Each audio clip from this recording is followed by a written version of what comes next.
Spoilers. You know, the funny thing is, the last time I did a sermon on this very subject was the first Sunday of Advent in 2017.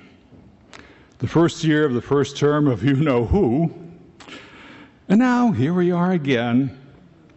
Is it only me, or does it seem like the start of another new cliffhanger series on TV?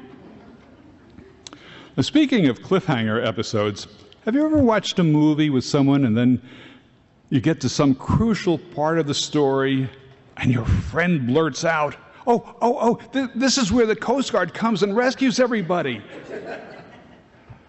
In other words, they've just spoiled your enjoyment by telling you how it all turns out. That's called being a spoiler. It's a modern term that seems to have come into vogue in just the past few years or so, especially among the younger generations. And actually, the way the young folks use it, it functions more as an object than a person. A spoiler is something that appears out of the blue with either a hint or an actual disclosure of things to come. It happens a lot in science fiction movies, especially those dealing with time travel. The writers are always trying their darndest to make different parts of the plot fit together without changing history. But sometimes they just can't avoid those little slip-ups. And so then they make it seem like an intentional part of the story. Some of the more tongue-in-cheek shows, like Doctor Who, actually make a joke out of it, having one of the characters even blurt out, "Spoiler!" The kind of spoiler we're going to be talking about today is one that comes out of the Christian tradition. As you may know, this Sunday is the first Sunday of Advent in the Christian world. And very often, the readings chosen for this day have to do with announcements of things coming about in the near future. Sort of like spoilers in a way. And also, the readings very often deal with the importance of staying awake, so you don't miss a single moment of what is to come. Now, for some people, staying awake can be a real challenge, especially after big holiday meals like Thanksgiving. I know that for me, just a little bit of tryptophan from a well-cooked turkey can go a long way towards an early bedtime. I remember many, many Thanksgivings where that was the case, with me falling asleep on the couch in front of the TV.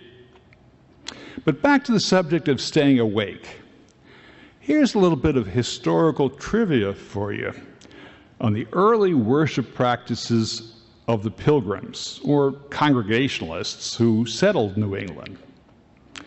One of the customs of these early Congregationalists was that sermons back in those days were often 2 to 3 hours long. Can you imagine that? Don't worry, though. I'm not going to try for that record. Leah would kill me if I attempted that kind of a preaching marathon. Although I'm sure she would appreciate the time off. Now, of course, way back in the 1600s, to help people stay awake for that period of time, there's usually a person in the congregation whose job it was to carry a very long pole or stick. And if he or she saw anybody nodding off during the service, they would get a poke with a stick or get tickled with a feather on the end of the pole to make sure they stayed awake for all the preacher's golden words. Wonder how well that would go over today. Of course, those of us with families have a different perspective on the matter of staying awake. For us, staying awake or staying alert or even having patience is all wrapped up in the knowledge that we as adults have a certain responsibility to help guide our families in certain important concepts. What do I mean? Well, think of taking a family trip. How often do we set out and just 10 minutes after we leave, we already hear the famous words, "Are we there yet?" I don't think any family is immune to that. But it's a parent's job to teach the art of patience, to wait however long it takes until the destination is reached. In a way, that's what the season of Advent is all about, teaching patience, and using this time to think about how this discipline of waiting and staying alert, or even more importantly, remaining hopeful, is supposed to help us all strengthen our faith. As we mentioned, today is the first Sunday of Advent, which for our congregation is designated as the Sunday of Hope. And so that's our theme for this morning, hope. The funny thing is, my oldest daughter's name means hope in Russian. Her name is Nadia. And our second daughter's name is Esperanza, which means hope in Spanish. Now, how's that for a double dose of hope? Of course, there's a story or two behind that. The first daughter, the daughter that I went to the production for last night, the first daughter was a preemie. And so on top of all the other worries that go into being first-time parents, we also had the challenge of waiting and watching and hoping that everything would turn out all right. Luckily, it did. After many, many days in the incubator in the NICU department, she finally got the go-ahead to come home with us, none the worse for wear. But then, fast forward to several years later, when she was a teenager, and our family was torn apart by divorce. At the time, kids being kids, both our daughters wound up feeling much closer to their mother, and so naturally she got custody of the children. I can recall being somewhat sad and upset by this loss, knowing that this relationship was now broken, and that I might not be able to see my daughters very often. And then came the COVID epidemic, which meant even greater disruption. Luckily, at the time, right before COVID hit, I'd signed up for one of the small group ministries here at First Parish. And my fellow group members, who had also been through divorces of their own, turned out to be very wise, caring, and compassionate. So after hearing about this experience with my daughters, they all advised me to just have patience, to wait it out, and to remain hopeful that as the girls got older and matured, they'd probably feel differently and more than likely reach out to me to reconnect. And they were right. I am now happy to report that my oldest daughter and I recently started getting together for occasional meetups at local coffee or breakfast places in the area.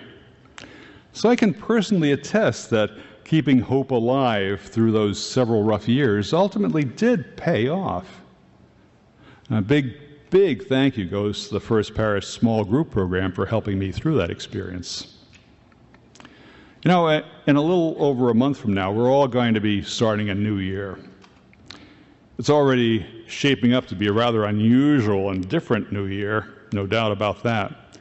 We don't need to belabor the point, but there's a lot of fear, anxiety, and mixed feelings wrapped up in this big change that we're all about to go through. And without giving away any spoilers, this is certainly one time that we can use all the hope we can get. The more hope, the better, is the way I look at it. Perhaps one of the hope-producing opportunities out there for us as a congregation is to find new ways to bring hope to each other. A few years ago here at First Parish, we had some kind of an event or a special worship service, I forget which, in which we passed out little white circles that had two simple words on them. Bring hope. Bring hope. Many of us stuck them on our name tags. Does anybody still have theirs? I know that my own name tag, as ragged and as well-worn as it is, somehow still manages to hold on to that original sticker. But I also noticed that in response to the new anxieties of this past month, that those same Bring Hope stickers have now made a dramatic comeback here in the sanctuary very recently. By the way, if you don't have yours, you can pick one up at the back of the church before you leave today. I guess my point is, beyond just passing out paper stickers, we could all stand to be a little bit more creative and find actual ways to bring that sense of hope back alive again, especially now going into these uncertain times. And I don't mean just giving it lip service like a slogan that's easy to print on little stickers, but rather finding other ways to actually make hope real in our own lives and the lives of others. Like offering to be there and sit with someone who's particularly upset or depressed over what the new year might bring. Or like we do with funerals and memorial services, pitching in to be of help or be of assistance in some small ways. And just like with funerals, sometimes there just aren't any magic words to comfort someone who's grieving. Sometimes just being there is comfort enough. Others among us may want to take a more active role, like becoming involved in advocacy or support groups that can help maintain us or the causes we believe in during these challenging days ahead. You know, sometimes keeping hope alive means sitting back and waiting. And yet, other times, it may mean doing something. But getting back to the idea behind Advent, why do we make such a big deal out of waiting, especially during Advent? Well, the word Advent means coming. What's coming? The birth of Jesus Christ, the Christmas child. And we all know what that means. The annual paper bag pageant, da-da-da-da. That time when we lift up the idea of storytelling with a message and a smile, or maybe even more than one message. And one of the messages I really appreciate each year is the knowledge that this pageant comes built in with the concept that there are no mistakes. No mistakes. Just like today's service. No mistakes. Nah. And perhaps that's one idea that we can all take into this challenging new world. That just like with the paper bag pageant, there will be oopsies.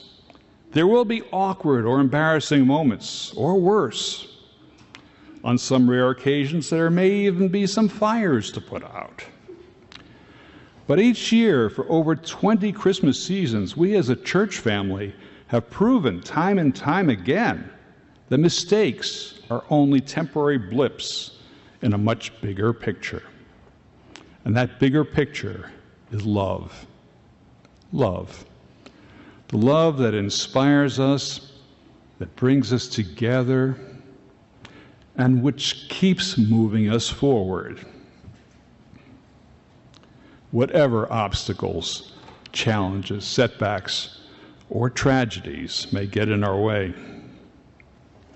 So, my friends, while we're all in this waiting room this Advent season, waiting for our package delivery of hope to arrive, instead of complaining, is it here yet?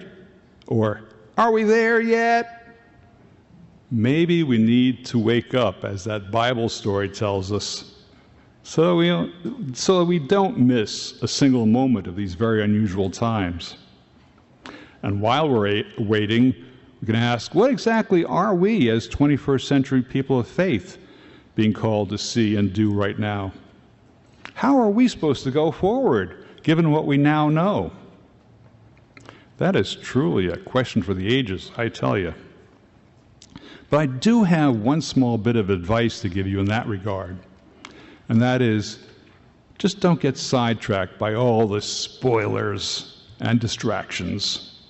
They'll only serve to raise your blood pressure, and they won't be very helpful to our state of mind in the long run.